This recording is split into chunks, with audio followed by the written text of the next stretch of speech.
की सजा देंगे। पीपल्स पार्टी की चेयरपर्सन मोहतरमा बेनजीर भुट्टो की शहादत के बाद 18 फरवरी को होने वाले आम इंतखाबात ने सिंध की सियासत में नया रुख इख्तियार कर लिया है।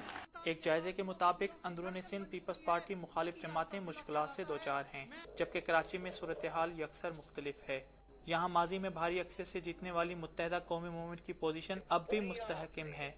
मुत्तहदा कौमी मूवमेंट की मुस्तहकिम पोजीशन को देखते हुए पीपल्स पार्टी, मुस्लिम लीग नवाज और अवामी नेशनल पार्टी ने इंतखाबी मुफाहमत करके भरपूर इंतखाबी मुहिम शुरू कर रखी है। यहाँ एक बात काबिल गौर है कि कराची में मुत्तहदा कौमी मूवमेंट की इंतखाबी मुहिम इस जमात के कायदे तहरीक अल्ताफ हुसैन चला रहे हैं, जबकि दीगर जमातों की क़यादत ने अब तक एक भी जलसा नहीं किया और उम्मीदवार अपनी इंतखाबी मुहिम खुद चला रहे हैं। मौजूदा इंतखाबात में मुत्तहदा कौमी मूवमेंट के लिए एक आसानी ये भी है कि 2002 के इंतखाबात में मुत्तहदा कौमी मूवमेंट की हरीफ पार्टी जमात इस्लामी ने इंतखाबात का बायकॉट कर रखा है। अगर वो वोट नहीं देते हैं तो वो इस लिहाज से होगा कि पीपल्स पार्टी को या अपोजिशन की पार्टीज को हिमायत कम हो जाएगी और वही लोग परपिचुएट करेंगे, वो कंटिन्यू करेंगे जो जिनकी वो मुखालफत में है।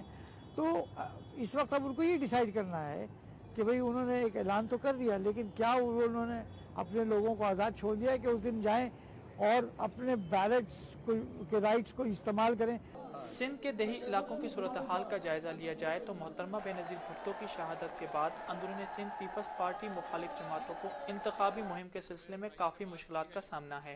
इंतखाबी मुहिम सबसे मुश्किल उन जमातों के लिए हो गई है जो बेनजीर भुट्टो और उनके शौहर आसिफ अली जरदारी पर तनकीद करती रही हैं। तजिया निगारों का ख्याल है कि 27 दिसंबर के बाद सिंध की सियासत तब्दील हो चुकी है। बेनजीर भुट्टो की शहादत के बाद जो सूरत सामने आई है वो उसके तहत तो जो साबका हुक्मरान इत्तेहाद है उसके लिए मुश्किलातें और दुश्वारियों में इजाफा हुआ है। और इससे पहले ये लोग जो ज़ात बरादरियों की बुनियाद पे नशिस्तें लेते रहे हैं, मगर अब उसमें थोड़ा सूरत हाल तब्दील होगी और ये मजमूई तौर पर सूरत हाल जो है पाकिस्तान पीपल्स पार्टी के हक़ में बेहतर नज़र आ रही है। पिछले इलेक्शन में सिंध डेमोक्रेटिक अलायंस और नेशनल अलायंस के तहत सब ने जॉइंट इलेक्शन लड़ा था पीपल्स पार्टी के सामने, मगर इस वक्त जो है ना कोई मौसर अलायंस नज़र नहीं आता है।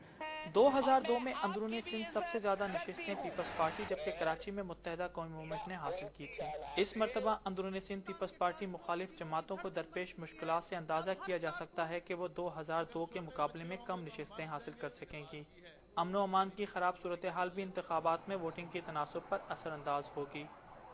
सिंध में 1988 के इंतखाबात में वोटिंग की शरह 46% रही, जो 2002 में कम होकर 38% हो गई। इस मरतबा वोटर्स की तादाद में भी इजाफा हुआ है।